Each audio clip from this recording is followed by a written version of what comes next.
Good morning everyone and welcome to all of you.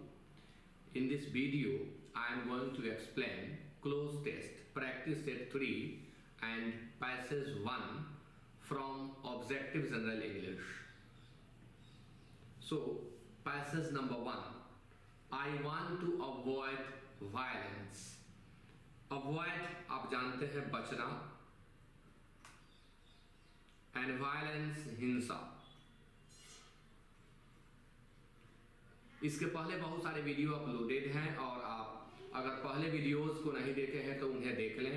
Video number 1 में cloze test बनाने के तरीके को मैंने बताया है, आप जरूर देख लें उन्हें. I want to avoid violence, मैं हिंसा से बचना चाहता हूं. Non violence that's the first article of my faith. Faith means श्रद्धा, फेथ मीन्स विश्वास.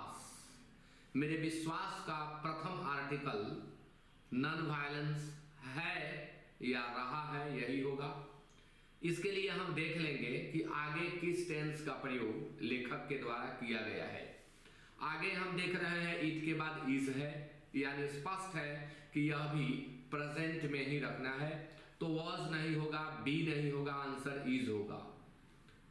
Non violence is the first article of my faith, यानी मेरे श्रद्धा का प्रथम आर्टिकल है नॉन वायलेंस, अहिंसा. It is also the dash article of my creed. Creed means होता है मान्यता. यह मेरी मान्यता का डैश आर्टिकल भी है, यानी 2 नंबर में देखना है कि कैसा.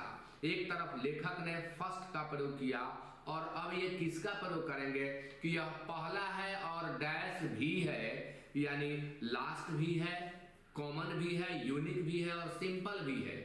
तो भी ऑल्सो कुछ कहता है. जब भी क्लोज पैसेज बनाते समय ऑल्सो आए, दिस दैट दिस दोज आए, तो समझिए कि इससे संबंधित चर्चा पहले की गई है. तो फर्स्ट के कंपैरिजन में अगर हम किसी शब्द का यहां चयन कर सकते हैं तो वो है लास्ट, यानी 2 का आंसर होगा ए. कॉमन मीन्स सामान्य होता है, यूनिक मीन्स अनोखा या अद्वितीय, सिंपल मीन्स साधारण. फर्स्ट से इनका कोई संबंध नहीं बन रहा है, सिर्फ बन रहा है लास्ट का, क्योंकि दोनों ऑर्डिनल नंबर है, दोनों क्रम को व्यक्त करते हैं. तो जब हम फर्स्ट की चर्चा किए तो लास्ट होगा यहाँ, क्योंकि ऑल्सो कुछ संकेत कर रहा था. But I had to dash my choice, लेकिन मुझे अपने चॉइस को डैश करना पड़ा. I had either to submit dash a system which I consider dash done irreparable harm to my country dash. अब 6 नंबर में और होगा, स्पष्ट है, बिना बहुत माथापच्ची किए आप क्लियर कर सकते हैं कि 6 में और होगा. क्यों? क्योंकि यहां पर कहा जा रहा है आइदर टू सबमिट, तो इस पार्ट को पूरा कर लिए और यहां तो हमें और, क्योंकि आइदर के बाद वर्ब है, इन्फिनिटिव है, तो इसके बाद भी वर्ब इन्फिनिटिव वाला ही होगा. यह एक संकेत था. खैर हम लोग 3 बना लें. I had to dash my choice. अब चॉइस के लिए वर्ब का चयन करना है. किस वर्ब का चयन करें? Select my choice, make my choice, prepare my choice and do my choice. Choice को हम डू नहीं करते हैं, चॉइस को हम प्रिपेयर भी नहीं करते हैं. अच्छा, चॉइस का मतलब ही होता है चयन.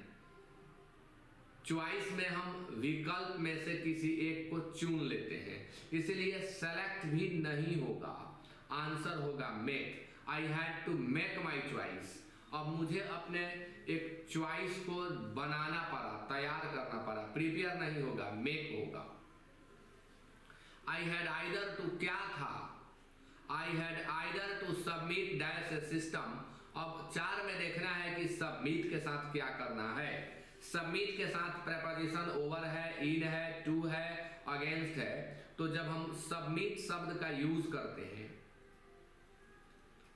तो सबमिट मीन्स होता है जमा करना, प्रेपोजिशन नहीं लेता. अब जब हम सबमिट के साथ टू लगाते हैं तो इसका अर्थ होता है के आगे नतमस्तक होना, के आगे नतमस्तक होना, झुक जाना। तो स्पष्ट है ना, सबमिट के साथ प्रेपोजिशन ही भरना है, तो एक ही है जो लगता है, इसलिए टू होगा। तो आई हैड टू, सब नहीं, either to, I had either to submit to a system, मुझे या तो मुझे उस सिस्टम के आगे झुकना था, विच आई कंसिडर्ड, जिसे मैं मानता था कि हैड डन या हैव डन या हैज डन, यही तो होगा ना, क्योंकि यहाँ डन दिया हुआ है, V3 पहले से दिया हुआ है, तो हैज, हैव, हैड, नहीं तो पैसिव वॉइस, तो is, was, had, has, passive voice होगा भी नहीं, क्योंकि बात उसी सिस्टम की लेखक के द्वारा की जा रही है जिस सिस्टम ने इरिपेयरेबल हार्म पहुंचाया है, इरिपेयरेबल, जिसकी पूर्ति न की जा सके, जिसे हम एक शब्द में कहेंगे अपूरणीय, अपूरणीय क्षति, irreparable harm to my country. यानी एक और वह सिस्टम था जो हमारे देश को बहुत अधिक यानी ऐसी क्षति पहुंचाया था जिसे हम रिपेयर नहीं कर सकते, इसीलिए लेखक ने इरिपेयरेबल का प्रयोग किया। और अब 6 में और होगा, तो 5 नंबर में अब हम भरें क्या, तो देखिए पास्ट की चर्चा, आई कंसिडर्ड, यहाँ पास्ट की चर्चा है, यहाँ पास्ट की चर्चा है, इसलिए इज आप सोच नहीं सकते। वॉज अगर आप लगाएंगे तो पैसिव वॉइस हो जाएगा, और खुद यही सिस्टम जो है किया है, तो पैसिव की जरूरत नहीं है।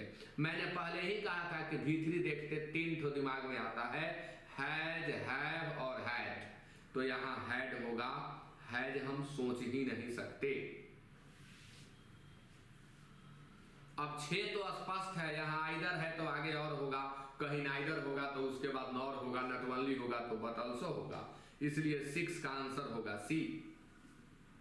और इनकर द रिस्क, या तो मुझे जोखिम उठाना था, इनकर मीन्स होना, लाभ होना, हानि होना, जोखिम उठाना, इस सब में हम इनकर का प्रयोग करते हैं। इनकर the risk of the mad fury dash my people bursting fourth, 2 विकल्प था, या तो जिन लोगों ने हमारे देश को भारी क्षति पहुंचाई है उनके आगे मैं नतमस्तक हो जाऊं, नहीं तो मेरे लोग जो बर्स्टिंग फोर्थ यानी एकाएक उनके अंदर जो है बदलाव आ गया है, उत्पन्न हो गया है, क्या, फ्यूरी, मैड फ्यूरी, पागलों जैसा आक्रोश, गुस्सा उन लोगों का है, तो लोगों का, मेरे लोगों का, जिस पक्ष के ये है, तो मेरे लोगों का गुस्सा, यानी 7 में हमें ऑफ भरना होगा। फ्यूरी ऑफ पीपुल होता है, फ्यूरी मीन्स आक्रोश, फ्यूरी मीन्स गुस्सा, एंगर, रिसेंटमेंट, आयर, रैथ, ये सभी सिनोनिम होते हैं फ्यूरी के। तो 7 में ऑफ होगा, of my people bursting fourth, या तो एक तरफ वे लोग थे जो गुस्सा उगल रहे थे, और दूसरे तरफ वे लोग थे जो देश को इरिपेयरेबल लॉस पहुंचाए थे, दोनों में मुझे किसी एक का चयन करना था, तो 2 में 1 के लिए यहाँ आइदर और से जुड़ने का काम लेखक के द्वारा किया गया है। When they dash the truth from my lips, जब मेरे होठों से, my lips, वे लोग ट्रूथ को डैश किए, जब वे सच्चाई को सुने तब गुस्सा उगलने लगे, तो सच्चाई को सुने तो यहाँ लिसन दे दिया गया, यहाँ लिसन दिया जाता तो यही होता, हर्ड दिया जाता तो भी हो जाता, गेट नहीं होगा, क्योंकि यहाँ वर्ब पास्ट का ही चाहिए, एक ही पास्ट का वर्ब है, इसलिए यही मजबूरन हमें देना पड़ेगा, प्रेजेंट का हम वर्ब दे ही नहीं सकते, इसलिए understood, understood, when they understood the truth from my lips, I dash that my people have sometimes dash mad, I am deeply sorry for it, मुझे इसके लिए गहरा खेद है, मुझे किसके लिए गहरा खेद है, यहाँ कुछ नेगेटिव होगा, जिसके सॉरी के बाद फिक्स प्रेपोजिशन फॉर लगाएं, तो I dash that my people have sometimes dash mat, have है ना, यहाँ भीतरी होगा। तो आई डैश दैट, मैं आई, तो कितना इजी है। आई सब्जेक्ट है, वर्ब का चयन कर लेना है, नो होगा। आई नो दैट, मैं जानता हूं।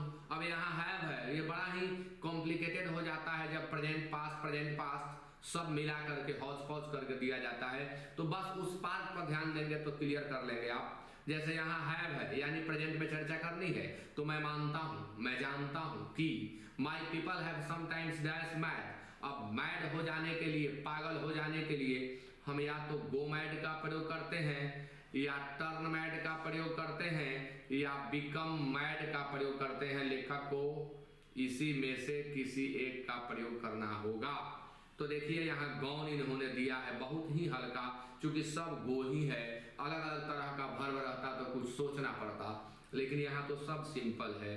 तो I know that my people have sometimes gone mad, मैं जानता हूँ कि मेरे अपने लोग कभी कभी पागल हुए हैं और इसके लिए मुझे गहरा खेद है।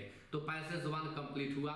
आइए पैसेज 2 देखते हैं। Books give us all the information, किताबें हमें सूचनाएं प्रदान करती हैं, सूचनाएं देती हैं डैश ए मैन, किसी मैन के बारे में। अगर किसी की जीवनी आप पढ़ते हैं तो उस व्यक्ति के बारे में आपको सूचनाएं प्राप्त होती हैं, जानकारी प्राप्त होती है।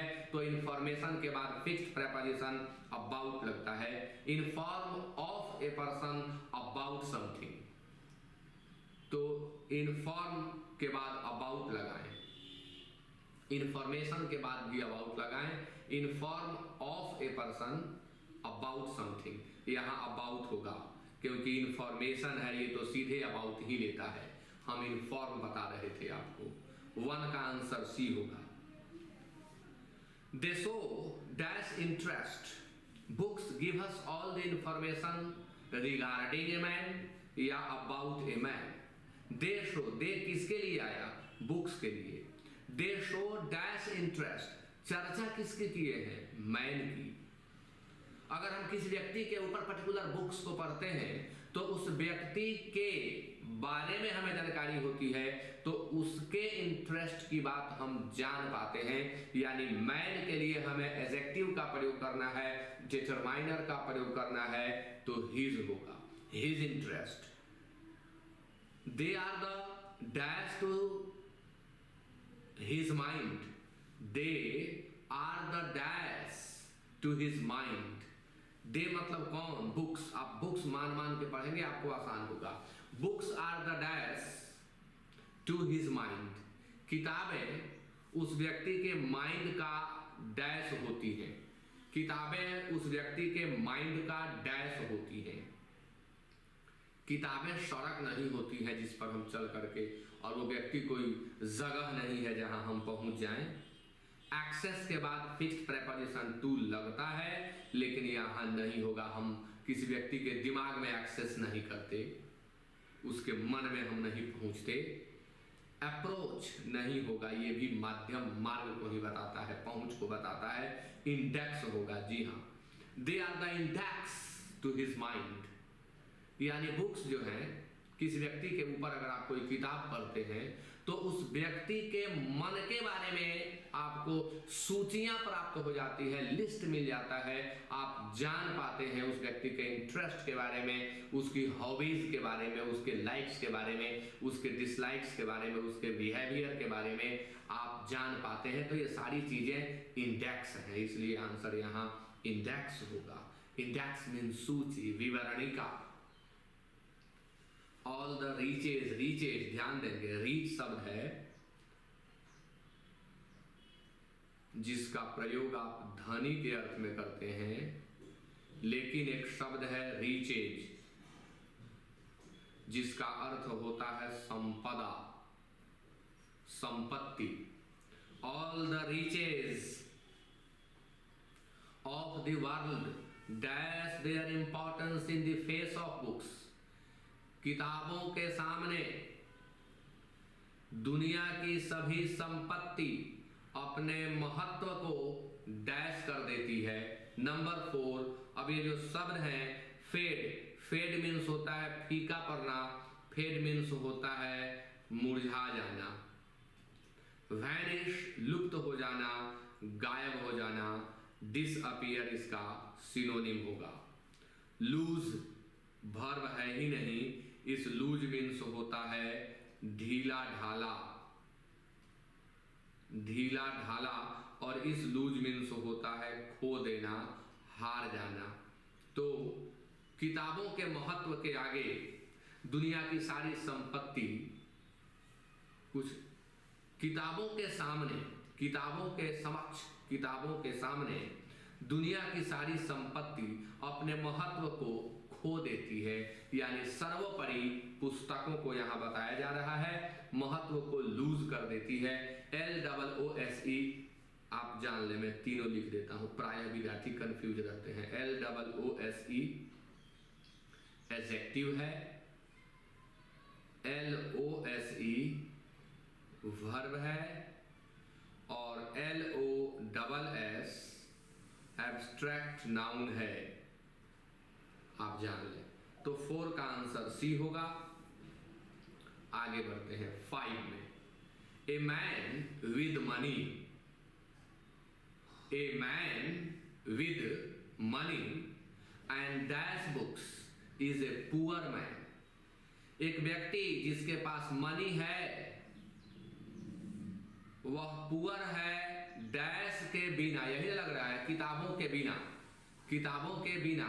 धन आपके पास है लेकिन पुस्तकें आपके पास नहीं है तो आप पुअर हैं, आप बेचारे हैं, आप गरीब हैं, आप बेसहाय हैं, असहाय हैं।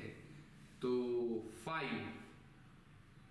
सम विदाउट, देखिए कितना आसान है।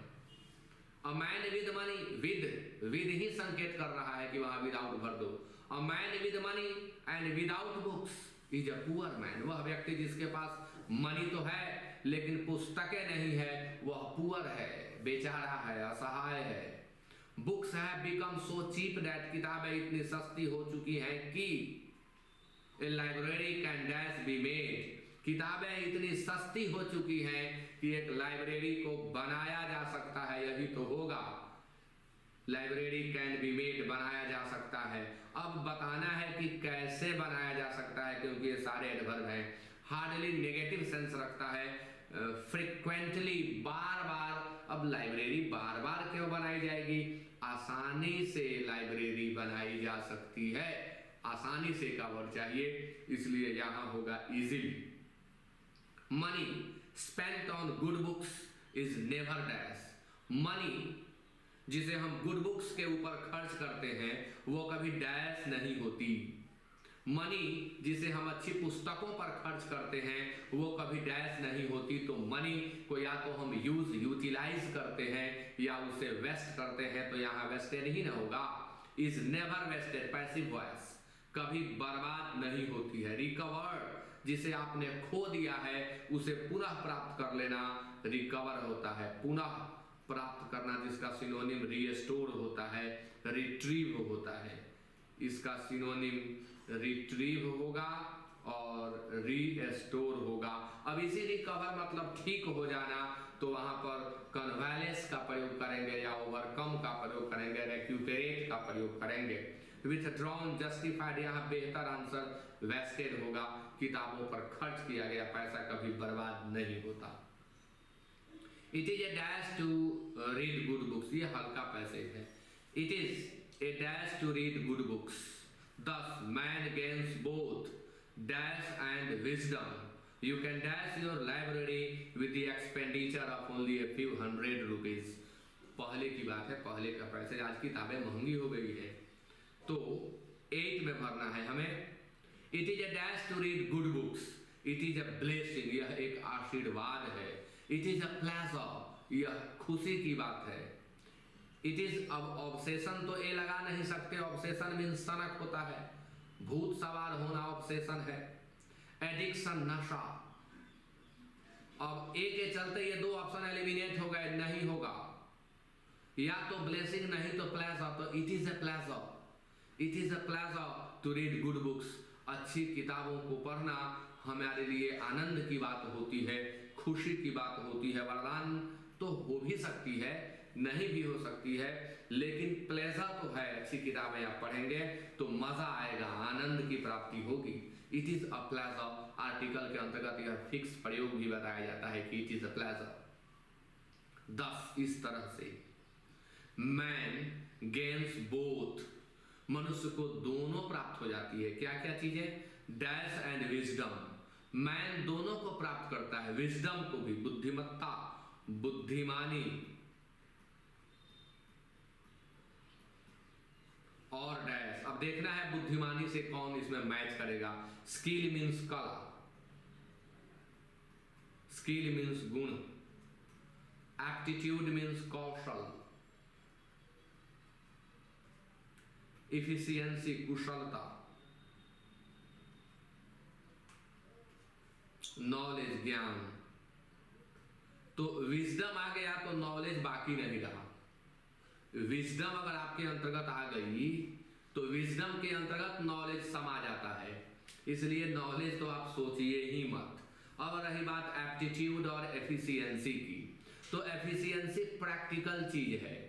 किताब पढ़ने से एफिशिएंसी सिर्फ आ जाए ऐसा नहीं होता, काम करने से हमें एफिशिएंसी प्राप्त होती है, कुशलता प्राप्त होती है। आप किताब से पढ़ लिए और कुछ प्रैक्टिस वगैरह नहीं करिएगा तब तक आप एफिशिएंट नहीं होंगे, आपको एफिशिएंसी नहीं मिलेगी।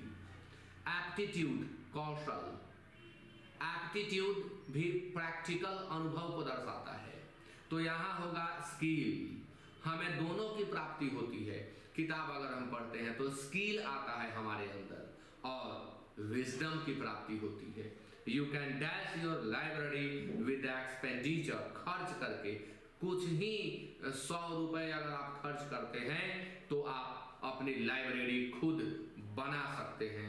लाइब्रेरी को फॉर्म किया जाता है कि कंस्टिट्यूट किया जाता है कि गैदर की बिगिन, तो बिगिन शुरू करना प्रक्रिया के लिए, लंबे काम के लिए, गैदर इकट्ठा करना, जहां बहुत सी चीजें एकत्रित की जाती है वहां गैदर होता है। लोगों के इकट्ठा होने के लिए भी गैदर का प्रयोग होता है।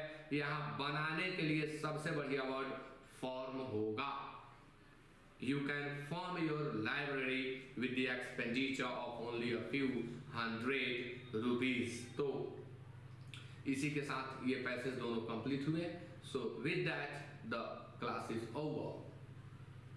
Good night everyone. Good night.